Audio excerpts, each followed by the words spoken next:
Hello, everybody, and welcome to another episode of the Paving the Ways podcast. Today, I have on the show MOR. Mia is a mystic, a poet, and a lover of all life and death.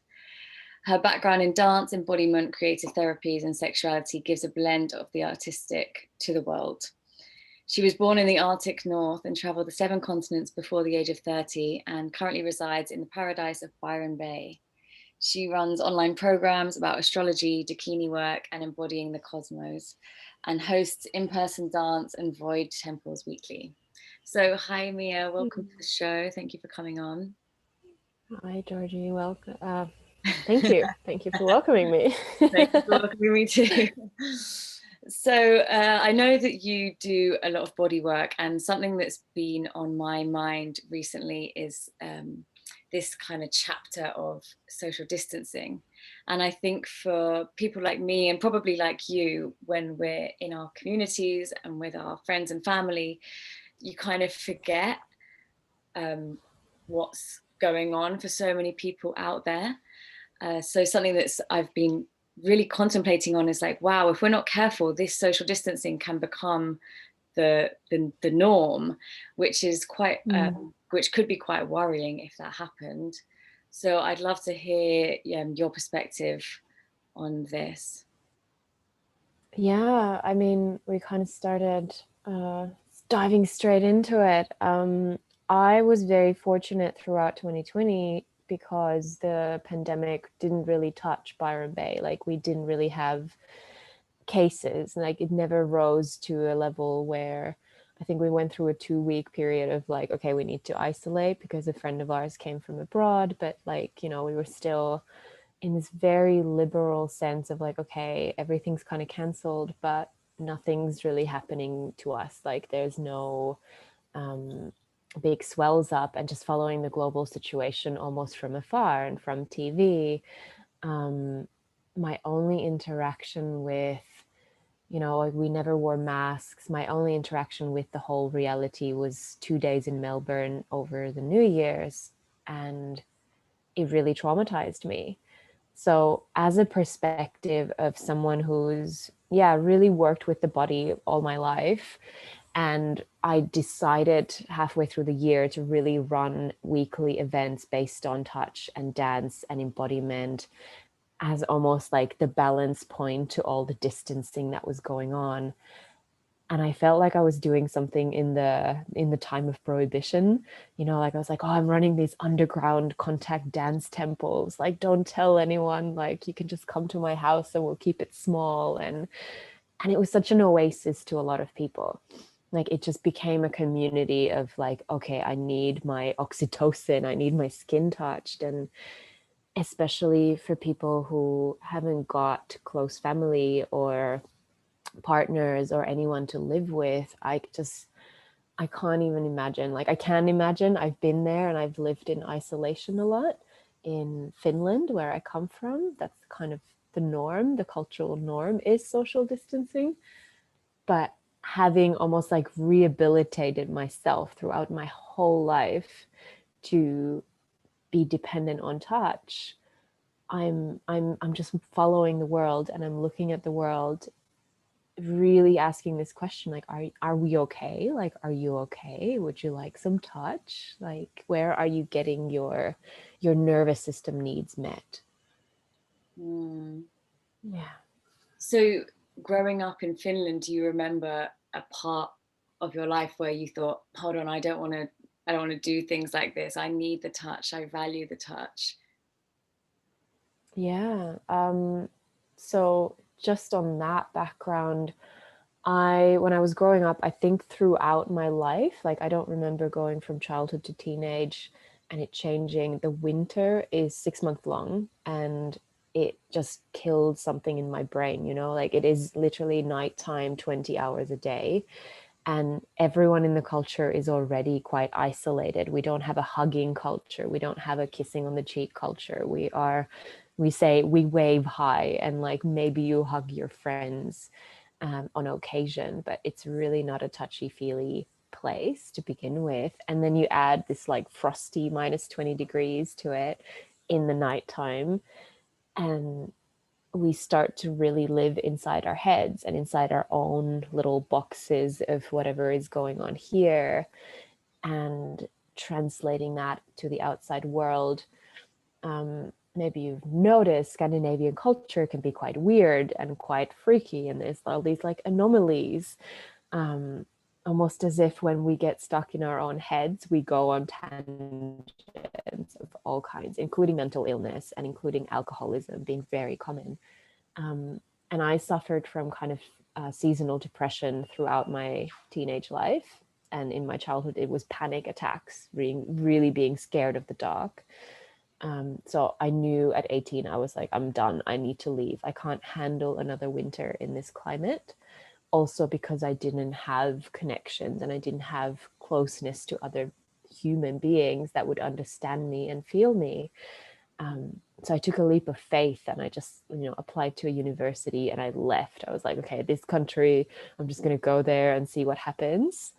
And found dance, and found really dance improvisation has been this like pillar in my life of, I get to move emotions through my body.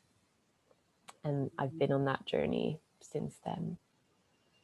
Yeah, I think that's one of the most beautiful lessons or things I've got from contact dance is learning to have conversations with the body. And I think that it's really helped me in verbal conversations as well, being able to like listen to someone whilst listening to myself, and flowing through these decisions rather than like abruptness, which I can do when I'm like by myself, or in more like isolation.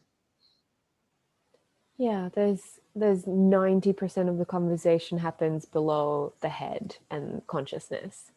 And I'm really in a constant debate with like, okay, how do we add more conversation of the body into it? Like, we can all read body language. It's a very subconscious, instinctual talent and like ability of the body and the animal brain that we have. We can read when someone's in distress. We can read when they're in aggression. Like that's beneficial to our survival. But I would also love to actively use that. Like, I often come to a space, especially if I'm leading or if I'm offering a session, where I need to calm my nervous system first and approach someone, especially a stranger, in from that place of loving them almost unconditionally before I even meet them, which makes them relax, which creates trust, and sheds a lot of layers quicker than a conversation would. I feel like I'm at this this kind of year in my life where I'm really exploring open verbal communication and expressing my desires and my thoughts and stuff. So where do you think that kind of comes into this non-verbal conversation, where sometimes maybe things don't need to be verbally said? For me, body language is a language to itself, and it's pre-cognitive. It's before we can think about it. So your body has an instinctual, immediate response to whatever is going on before you even notice it. Like we freeze when there's a loud noise. Like anything happens, we shiver. We do want to like trauma release and just shake often after something happens. You've seen dogs and cats do that. Like, oh, I fall from somewhere and like, it's off. But what makes human beings particular is I feel like they spend a lot of time in freeze when something happens. Like we're like rabbits stuck in the headlights.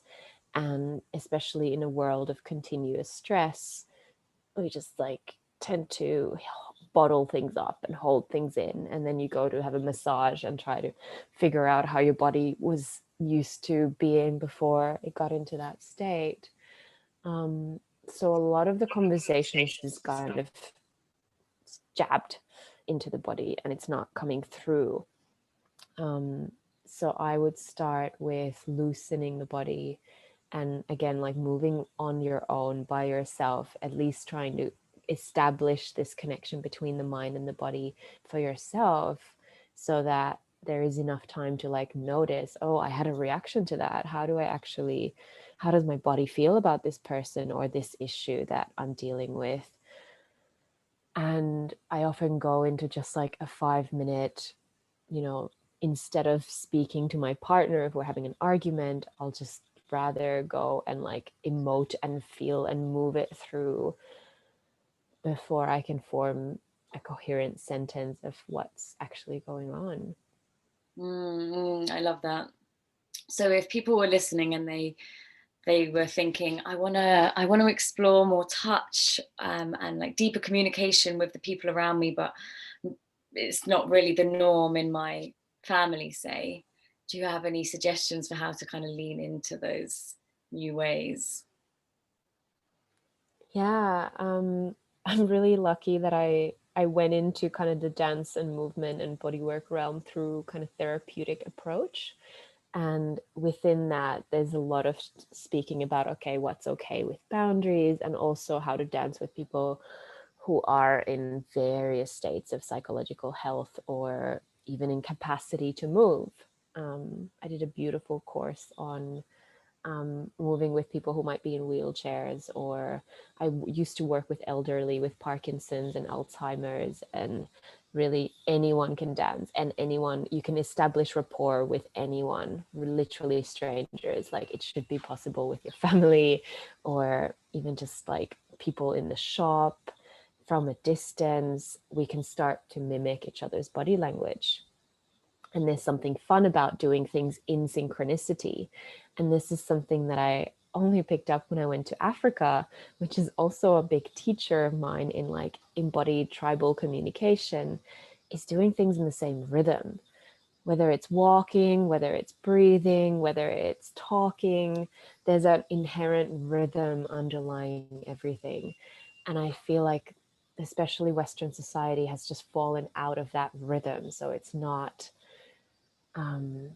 yeah, like that's what's causing such a jabbing reaction and a technical, like kind of this boxy approach to life.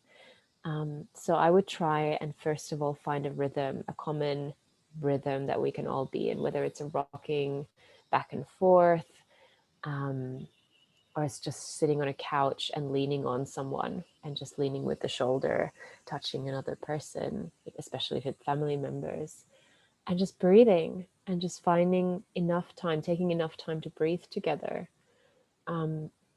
That simple gesture is so profound to another person's nervous system. It's establishing that we're almost in the same womb. We're breathing in synchronicity. Like that's all it takes. The next step from that would be putting some more weight on it and really feeling like with weight comes trust. And that's kind of the first thing of contact. I'm trying to get people to lean on each other, just seeing how much can they let go. And when you find that place where you're both leaning on each other equally, and there's actually a third point of balance, that's really stable. That's like, okay, now we can move from that place and we've established our third, like our joint point in the world. So what do you think is happening? I guess there's loads of science when humans touch, and obviously for most it feels really good and it feels nourishing afterwards, but I wonder what it is about touch that is like so innate to human need and human connection. One thing that I did some research about, especially in terms of that rhythm and breath thing, is that it returns us to the womb. And the womb is like, the womb is the pre-life. Like we came from that place, and almost the fetal energy died when we were born into separation, when we were born as human beings here. So we lived 9 months in perfect symbiosis with another body. There was another heartbeat to listen to. There was another breath to listen to. So a lot of music and a lot of, therapeutic approach to dance and movement is trying to return to those two elements, the beat the heartbeat, and the melody as the breath. So if we can establish those two things, so we have a rhythm with someone else and we're breathing together, we literally return to almost like a common womb-like environment, and we feel connected to the world at large. Like some part of the system, the cellular body, actually connects back to like, oh, I'm involved and I'm enveloped in a bigger whole. Which allows us to let go, which allows us to surrender and feel this like unison with the rest of the world instead of feeling separate, isolate from it. Because even like just sometimes just like a brush on the shoulder, like you mentioned, that light touch can completely alter the way I'm feeling and kind of brings me back to a place of home and like oneness very instantly. Yeah. I'm thinking about like resensitizing our bodies to touch, because so many parts of my body I didn't even realize were quite numb, and it didn't really feel so pleasurable when I would touch certain areas. And the more that I explore myself, it really becomes orgasmic in kind of any inch of my body. So really deepening into that sensitivity of my body has been a really enjoyable what would it call journey for me. I'd love to know how you kind of see the pathways to reintroducing touch into mainstream society, and even just like communication and intimacy between strangers and neighbors and things like that.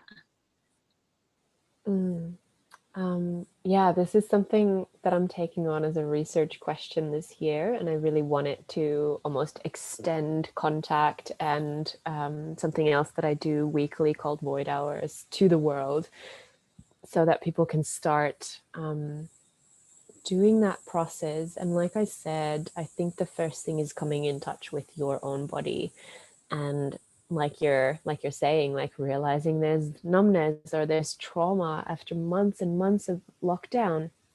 We had a few people who came to the dance from Melbourne and who had spent 5 months in like extreme lockdown. The Melbourne took very big measures as like one of the cities in Australia that was really, really in hard imposed kind of lockdown in a city. And they came to Byron, which is this oasis in nature. There's so many waterfalls, and also came to festivals, like came in New Year's time and afterwards, and reached a point where the body's like, this is not safe. Like this is going against everything we've just been told not to do. So I'm aware that most of the world at the moment might be in that, almost like there is a threshold to how much touch can you take, how much closeness and intimacy are you available for before that system kicks in. And like, no matter how much we've avoided it or didn't watch the news or really don't want to buy into the fear, I feel that it lives in the collective body right now globally. And the first things would really be releasing the fear, like freeze tension and letting it go and shaking it off, really looking at animals in trauma, how they like clench up into a cage and then try to bite you when they come out. We've seen domestic violence increase. And I feel like that's just someone's trauma response. Like that's literally how the body responds and seeks connection in its worst case scenario. So normalizing touch again as soon as possible would be my approach if I was a minister of touch in any government. Yeah, like if it's not a handshake, maybe it can literally be that lean on the shoulder. Maybe it can be a back-to-back greeting so that we're not breathing on each other, but like something that actually allows our nervous systems to feel connected again. That would be my first approach. And like I said, just establishing places of rhythm together. A lot of singing circles, you know, like choirs and even religious and like ceremonial settings. When they sing together, that kind of naturally happens. Our breath and our heartbeat synchronizes and causes us to have such a beautiful experience. So creating more places, even if it's with, you know, how many people you can have in your space or in your house or in a public park, and coming together into a singing or a dancing. I'm going to organize a little flash mob here in the end of our contact season, based on something called flocking, which is kind of looking like a bit like a Tai Chi movement, but we're all doing the same thing together. But the beautiful thing is no one's made a choreography. Like everyone's just following each other. So tuning into how does my body just like imitate, mirror, like take in someone else's movement and translate it into mine. And then we all just move like a flock of birds through space or a school of fish. Um, Anything that is more of a group um, feeling, to me, creates enough healing to start feeling like, okay, I'm a part of a bigger whole. I'm not just stuck at home um, by myself. Yeah, because if you compare the image of that flocking to essentially the way that people are communicating at the moment, it would be like, you know, well, not nobody, but some people aren't listening. They're just doing what they want. They're not watching out who's behind them. And it's like this, that's why there could be so much chaos, because everybody's banging into each other within this small space, especially in a city. And even if they're not having conversations, still these thoughts are flying around. And I think an exercise like that, even just once, can really allow that to sink into the body of how we can flow together, how we are one being dancing through time and space. So I really love the sound of that idea. Yeah. So where do you see the role of body work and your dakini work kind of coming in to pave the way for the future that you would like to see around you? Yeah, the other part, I guess we talked a lot on that, creating that connection again to the outside, creating a connection internally and with the body to body. Touch is a whole different world. It's almost like, okay, we can dive so deeply into the cosmos. I'm introducing, I guess, a concept of 6 bodies that we can be aware of and that we can move with and we can dance from, or, you know, it doesn't have to be dance, it's literally just moving. One of them being the mental body. Like, yes, there's enough content here to create a dance all of its own. And a lot of times, like really modern electronic music sounds like it's made in the neuronal circuits of the brain. I had a period in my life where I really enjoyed just new music, like new sounds. I wanted to explore what movement have I not made yet. When it comes to sensitizing, resensitizing skin and receiving touch and giving touch, one of the ways that I'm leading, and which is why I'm offering a Dakini program, even if it's online, but as an encouragement to people, especially in female bodies, to offer the love, offer this nourishment of like, hey, there's beauty, there's grace, there's an inherent wisdom, especially within this lineage of women who offer from their life force to others. And when I started adding eroticism into body work, like I used to do body work with, you know, just normal deep tissue, and then I transitioned into more of a tantric approach to it. I noticed there was way more connection, and it was way more charged as a session space. So it's not just a passive receiver and a giver. The roles were more in communication to each other, and there's a lot more listening required. There's an interaction that happens between two bodies, similar to dance, which is why I really got fascinated by the amount of change, the amount of, again, like healing or awakening that can happen within a session. And also because the genitals are almost like the center of our universe. In some ways, that's the center of the body, and all of our urges and literal life force rises from that. So to consider that or be afraid of that is also very telling of just in your own body of like, how much can I allow myself to live or to feel or to have connection even with myself, not to mention my partner or another being. Like, how comfortable are you with genital touch? And the way I work with the body now is literally just listening. Like, there isn't a program or a formula that I want to impose on anyone. It's more a listening of what does this body need right now. And that I develop slowly.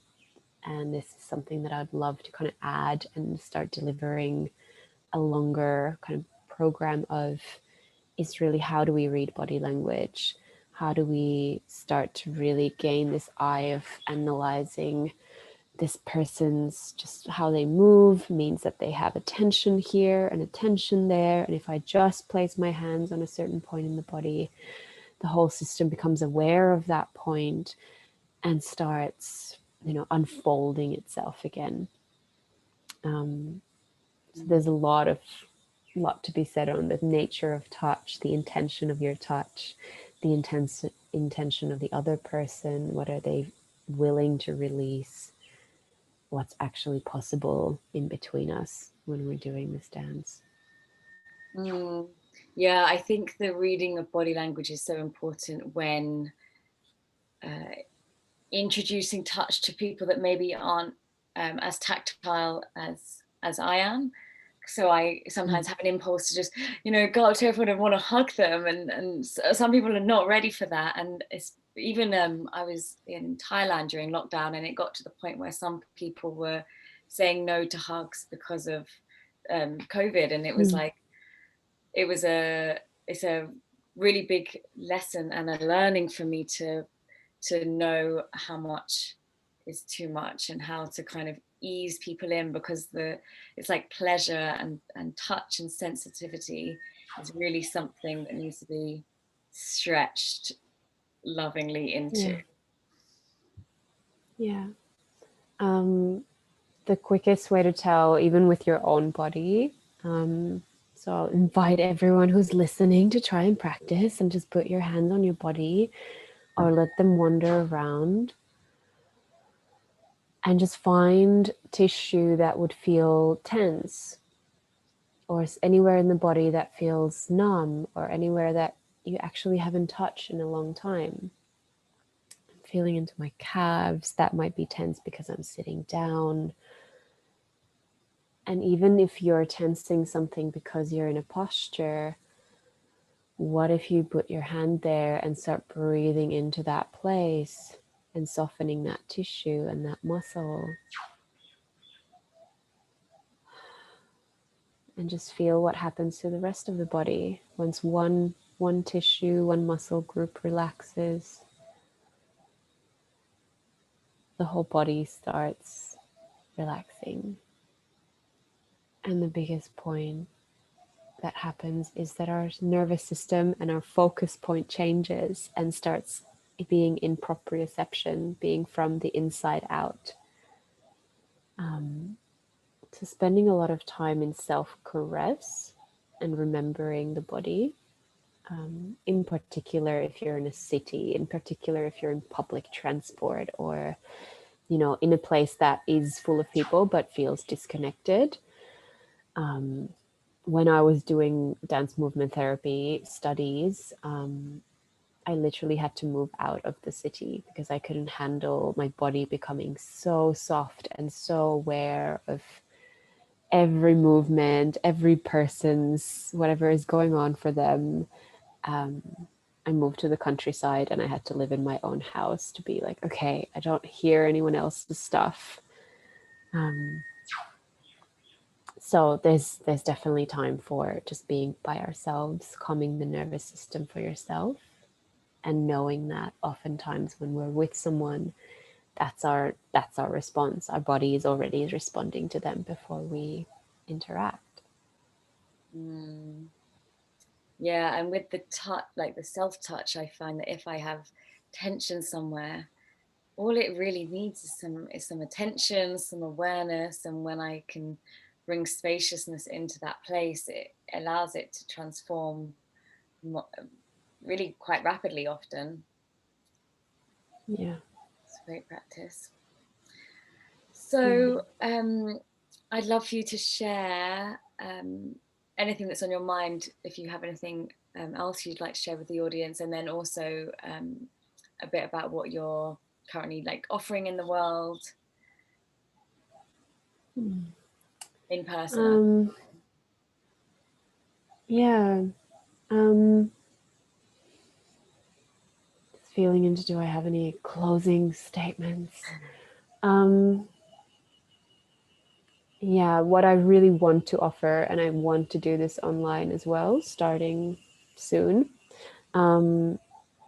is to do literally weekly sensitization jams, like whatever you want to call it, but basically extending all of the contact and the practices that I'm doing in person, and really having a laboratory for people online anywhere in the world to join and do that sensitization, like just even if it's self-touch, even if it's touch just with whoever you live with, whether it's your parents or your partner, that just simple exercises and inquiries into, okay, how do we just create connection amongst the tribe and the immediate community that we are in. It seems so vital that we start going down and grounding and earthing into the body and also into the location that we are living in right now.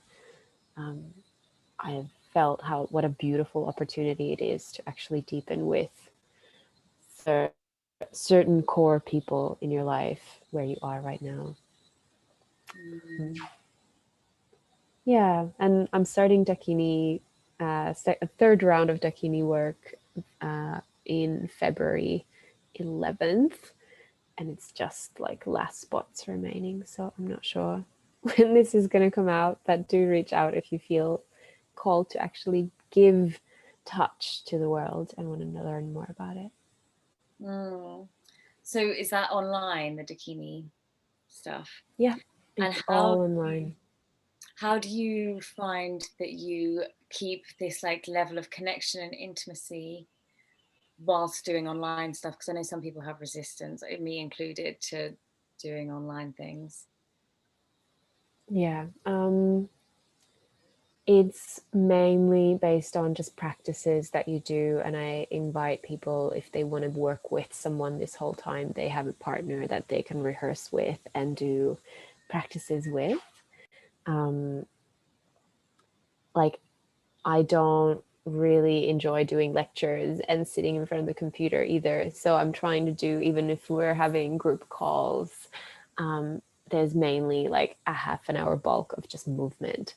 And I'm aware that that resistance definitely comes, like that screen resistance definitely comes from the body as well.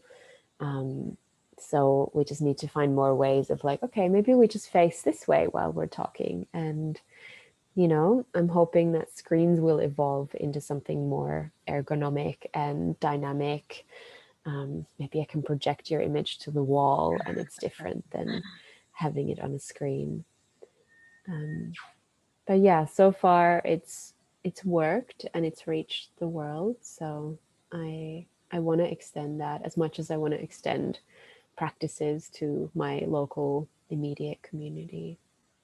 Yeah, I think I've released so much resistance to online stuff after having a really profound connections and embodied experiences.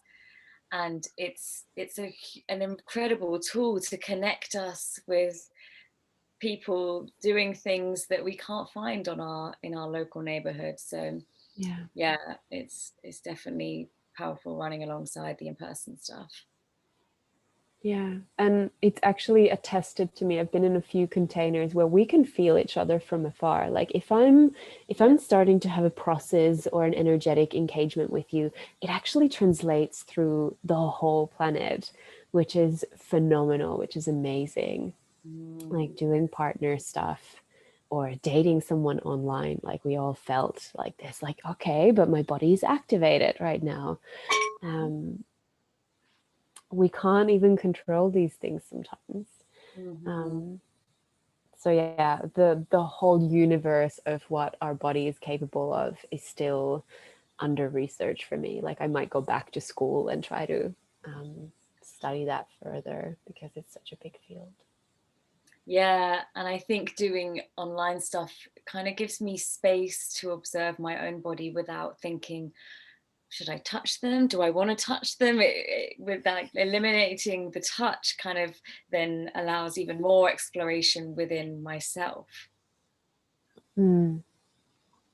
Yeah, and we are only with our own nervous system in space, which also helps. Like every time you add a person, you add a whole universe of intel and information to the room. Amazing. So is there anything, I think I kind of asked that already, but is there anything you'd like to say before you go? Anything you'd like the listeners to hear?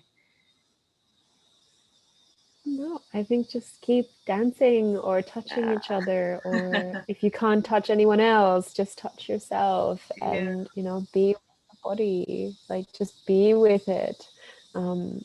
I seen, I guess this is the last point I want to make, but I see a lot of bodies walking around. It's almost like a dog on a leash. Like humans look like they're just like mechanically trotting along, going about their business. So think about it. Think about whether you have a leash from the mind to the body, and if you could just unleash yourself for a moment, and how would that feel and look like in form? Yes, I love that image. Amazing. Well, thank you so much for coming on and for all that you've shared. This is like touch and dance and topics and experiences very close to my heart. So I'm really grateful to have this conversation. Thank you.